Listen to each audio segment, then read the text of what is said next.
Have you ever questioned the stories we've accepted? Have you ever pondered on the history that's hidden, forgotten, or simply lost in time?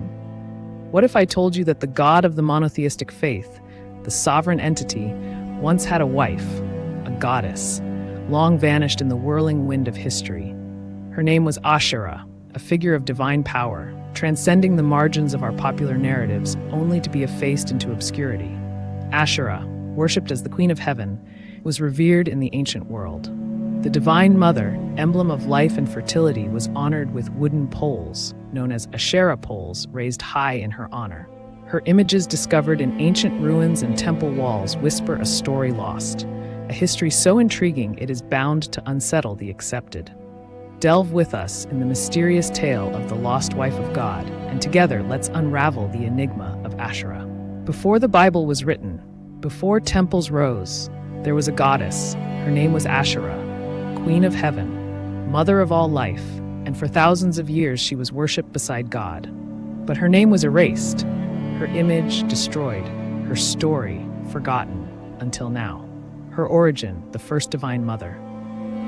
In the beginning, there was only water. From this great sea came the gods. At their head stood El, the father of creation, and beside him was Asherah, not made, not born. She simply was, the eternal mother, giver of life. She ruled not with war, but with wisdom, compassion, and strength.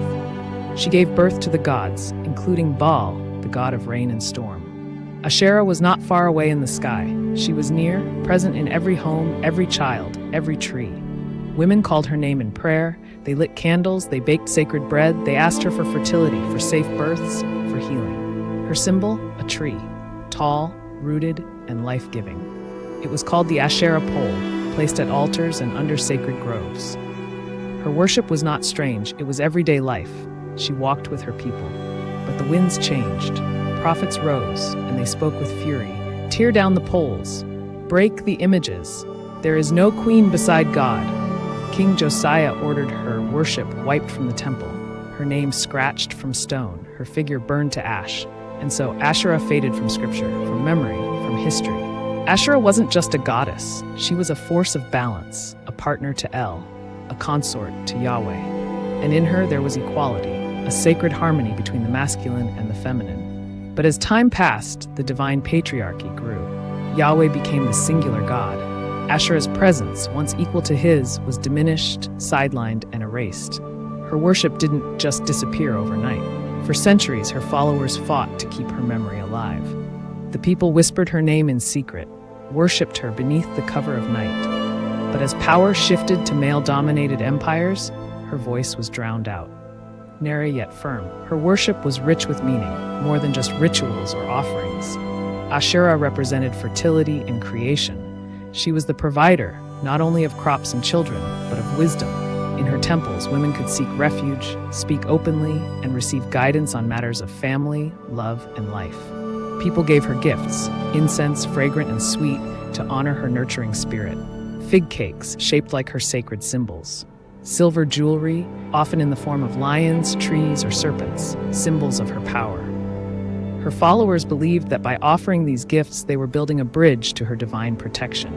Much like a child trusting their mother, in her presence, there was comfort, there was protection, and there was always the promise of new beginnings.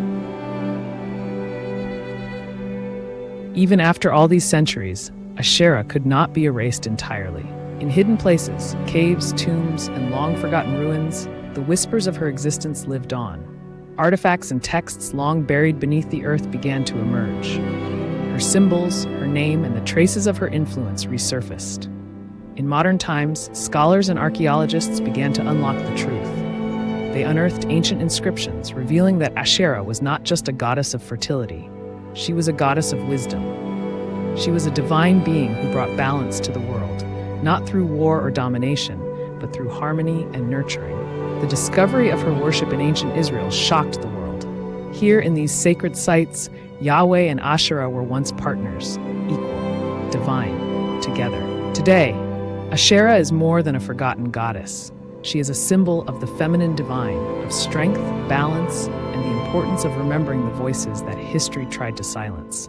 In a world that still struggles with gender imbalance and inequality, Asherah's return is a reminder that the divine is not just male, it is not just a singular force, but a force that encompasses both masculine and feminine energies. Asherah's story challenges us to rethink what we know about faith, gender, and the divine.